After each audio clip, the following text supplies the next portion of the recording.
Bienvenue à tous sur notre émission Crypto Actu du 6 octobre 2024. Aujourd'hui, nous allons explorer les dernières nouvelles qui ont affecté le monde des crypto-monnaies ces dernières 24 heures. Tout d'abord, parlons de l'information majeure du jour, la flambée des prix du pétrole en Arabie Saoudite. Le pays a annoncé une hausse significative de 90 cents par baril de pétrole Arab Light pour ses acheteurs asiatiques, atteignant une prime de 2,20 $ au-dessus du prix de référence. Cette décision marque la 5e augmentation consécutive du géant pétrolier saoudi Aramco et intervient dans un contexte de tensions géopolitiques croissantes, notamment en raison des frappes de missiles en provenance d'Iran. Les marchés sont en émoi face à cette instabilité, et la stratégie saoudienne vise à gérer les incertitudes liées à la demande mondiale de pétrole, alors que le prix du Brent est en hausse de plus de 8%. Enchaînons avec une autre information importante. Le Bitcoin continue de dominer le marché des crypto-monnaies, atteignant un niveau record de 54% de part de marché, un sommet inégalé depuis 2021. Pendant ce temps, les altcoins peinent à suivre le rythme.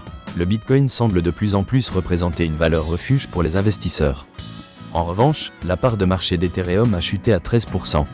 Cette tendance s'inscrit dans un cadre plus large de volatilité sur le marché des crypto-monnaies, où les tensions géopolitiques influencent également les prix.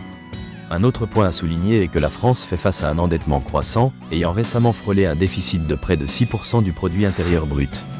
L'ancien président de la Banque centrale européenne, Mario Draghi, appelle à des investissements massifs d'environ 800 milliards d'euros chaque année, afin que l'Union européenne évite un décrochage dans la course à l'innovation. Les défis restent énormes, avec des objectifs de retour à la stabilité économique fixés pour 2029. Le conflit entre Israël et l'Iran crée également des répercussions sur les marchés des crypto-monnaies. Après une chute de 4% du Bitcoin, la Réserve fédérale a annoncé une politique accommodante pour 2024. Cela pourrait créer un environnement plus favorable pour les actifs risqués comme le Bitcoin, bien que des fluctuations à court terme soient prévues en raison des tensions internationales.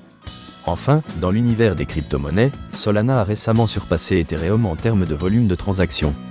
Grâce à une refonte de son infrastructure, la blockchain vise à consolider sa position de leader dans le secteur, attirant ainsi davantage de développeurs et d'institutions. Le marché reste attentif à l'évolution des performances de Solana et à leur impact sur la dynamique actuelle avec Ethereum. Pour conclure, un rapide aperçu des autres nouvelles de la journée. Le Salvador entretient des relations compliquées avec le Fonds monétaire international, amplifié par sa décision d'adopter le Bitcoin comme monnaie légale. Eigenlayer a subi un piratage regrettable, tandis que la croissance de la finance décentralisée, notamment via des plateformes comme Hyperliquid, suscite l'attention des investisseurs. C'est tout pour notre bulletin d'actualité d'aujourd'hui. Merci de nous avoir rejoints sur Crypto Actu. N'oubliez pas de revenir demain pour d'autres nouvelles passionnantes du monde des crypto-monnaies. Prenez soin de vous et à bientôt.